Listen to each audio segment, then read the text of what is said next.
What is going on, guys? It is Blink here, back with a new guide. And well, I'm bringing back the old school guides as the year is fresh. I'll have full gameplay guides coming too, with more tips and tricks with a variety of in-game situations. So really stoked for that, and hopefully you guys are too.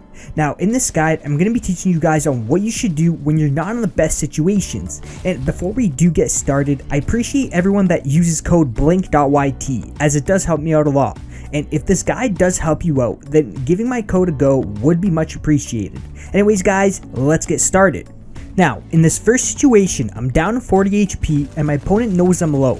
I box up and I try going for the heals, but as I do that, my opponent carelessly sprays his AR, breaking my wall, and that's where he messed up. I go for the shotgun shot and ramp myself to avoid taking any excess damage. This also allows my pump delay to go away, that way I can give a final blow towards my opponent. Now, let me explain a few ways on where my opponent went wrong. First of all, he carelessly kept jumping up and down to try to force himself into my box, not really being cautious of what my response back would be. In his mind, he's thirsty for that elimination and disregards any risks. In situations where your opponent carelessly sprays at your wall, you've got to realize he's disregarding all risks and you've now got the upper hand. One of the best things you can do is wait until he breaks your wall, hit him with a shotgun shot, and then close the wall quickly. Now, he did get into my box, and usually what will happen if he doesn't get into the box is that he'll go for the heal up. In return, this will give you more time to heal up yourself. This is the key reason why you go for the shotgun shot after the wall break. Here's another similar clip of me executing the shotgun shot. As I'm taking my mini, my opponent takes a shot at my wall trying to stop me. I hold down my wall for a few more seconds before switching to my pump, waiting for the wall to break. As soon as it breaks, I take a crack at my opponent. Now, he wasn't fazed by this and he tries to get right into my box. He's basically the same person from the previous clip, making the wrong choices, letting me capitalize on this. Now, I did notice he had a heavy sniper, and with the heavy sniper, he's able to get into my box even if I'm holding my wall. So what I end up doing is switching sides with him because I knew he was going into my box no matter what. As he goes for the heavy sniper shot, I edit my wall and take another shot at him. He gets into my box as I get out. With the wall still being mine, he still has no control over any of my builds, making it easy for me to make a play on him. Just another clip showing you guys how the shotgun shot after the wall break is such a good strategy to use. Let's go back to the main clip. Now, I wasn't in the greatest situation with my low health, and neither was he, as I did hit him pretty hard with my shotgun shot, and it doesn't seem like he had a shotgun or wants to pull it out by the amount of spray I'm receiving.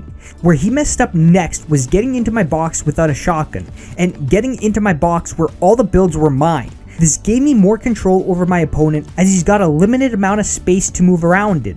Now, I'm able to line up my shotgun shot much easier because of this. On top of this, he's instantly dead if you've got yourself a trap. Placing a trap on the roof or floor will guarantee that 150 damage, so I recommend you guys practice placing traps on roofs and floors instead of placing them on walls, since your opponent's able to run to the opposite side of the wall, avoiding damage. Well, if you use a roof trap, you can flip your stairs for instant damage as your opponent cannot avoid it. Now, floor traps are great to use inside building fights. The reason for this is because if your opponent's boxed up inside, he's 100% got walls and a ramp inside his box, but in most cases, he won't have the floor and the roof, especially the floor.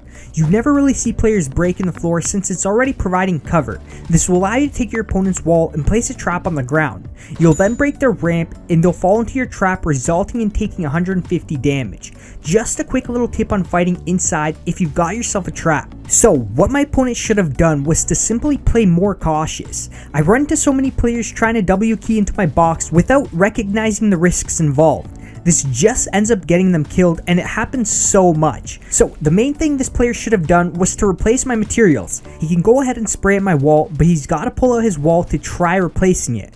Once he's got my wall, he can go for my ramp. If he gets my ramp, he's now able to edit it and go for a clean shotgun shot. Now, he didn't have a shotgun, but he's got to look at his inventory and find the next best weapon in his situation. And he did have a rocket launcher with rockets. After editing my ramp, he can angle himself to where I cannot see him. He can then shoot the rocket at my wall, hitting me with splash damage without exposing himself. I'd simply be dead from one rocket with my HP. In return, he would have taken no risks. Now, if he only had an AR or SMG, then he's got to play a little more cautious. When I hit him with that first shotgun shot, he's got to run away or box up. If he's already inside my box, then the only way of giving himself a chance is to shoot out my ramp and replace it. This gives him a little more control on the type of edits he can make. Overall, because he had no shotgun, he should have ran from the fight or boxed himself after the first shot I took towards him. Secondly, always go for the material replace, which is what he never did. So that concludes this clip on how to spot and take advantage of a player that's a little clueless. I'll show you guys a quick little material replace example. So I knew my opponent's very low on HP. I got close to him and made sure I'm replacing my materials and adding a wall reset after taking a shot. Now, as expected, he breaks the wall, and after the wall reset, I add another wall and a ramp just for an extra layer of protection to avoid taking damage. I then edit through the ramp and the wall and go for the finisher. Now, he wasn't in front of his ramp, so I didn't need to replace his ramp, but the same technique applies if he was underneath his ramp, taking it slow and being cautious. You guys can also see that he's still breaking my materials when he's in the box. I've got control of that wall, which means I can apply the wall break shotgun shot even when I'm the one pushing. Since he's in front of his ramp with no cover, it makes it that much easier for me to fight him. If those sidewalls were his, he should have edited out, because you never want to be in front of a ramp to where the only cover you've got is a wall. Sitting behind a ramp too gives you an extra piece of build you can use to protect yourself if your wall does get taken. Now, in this next situation, my opponent has high ground and I box myself up. Now, the strat I'm about to do is one of my favorite ones and one of the easiest ways of tricking your opponent. You'll edit one way and place a ramp. You'll then go to the opposite side and place another ramp and go for a peek. Your opponent will most likely be fixated on the first ramp you placed. The result, a confused opponent, which allows you to get off an easy shot as he's still zoned in on that first ramp. I end up hitting him for whites and go for the finisher. Had I not fallen down after getting off a shot, I could have had an easy high ground with a much easier chance of finishing him. Now, you guys can see as I'm building back up, I've got vision on the right side of my screen, which is the approximate area my opponent's around, so I'm being cautious, just like I explained in my last clip. I'm making sure I can either cover myself or go for a shot had he peeked.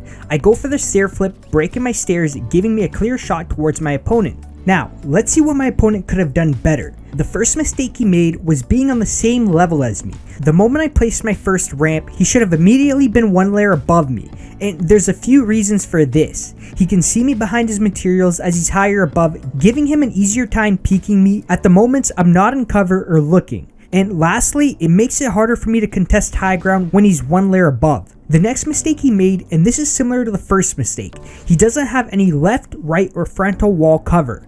Being one layer above me fixes that issue. Now, on top of not having frontal cover is that he's peeking me from a left side peeking angle. And what I mean by this is that if he peeked me from his left, then I would have most likely seen him first before he sees me. Since Fortnite's character models are to the middle left side of our screen, it gives us more field of view on the right side of our screens. This is why peeking corners is always done with your character model staying on the left side of a wall while you're watching your surroundings with all of the right side of your screen. If you did it the other way around, you'd be exposing part of your body, letting your opponent have vision on you first. You'll also have a harder time adjusting your crosshair onto your opponent because your character model blocks most of the left side of the screen. Now, you won't always be able to have the right side peeking angle, especially when being in a build fight. Simply put, my opponent wasn't extra careful when he was peeking me from the left side of his screen. Basically, you just want to make sure if you're forced to peek your opponent from the left side of your screen, that you're aware of his surroundings and making sure you've built or done everything you could to make yourself more comfortable peeking towards the left. Well guys, that's it for this guide. Hopefully this guide has given you a few ideas on what to do in situations that aren't in your favor, and just ways of spotting mistakes your opponents make and taking advantage of them. And remember, I've got some full gameplay guides coming really soon, so hopefully you guys are excited for that. Also, the montages aren't going anywhere, and I've got an insane montage coming very soon, and I think you guys will enjoy it. Anyways guys, thanks for watching, and I hope you have a great rest of your day and night, and I'll see you on the next one.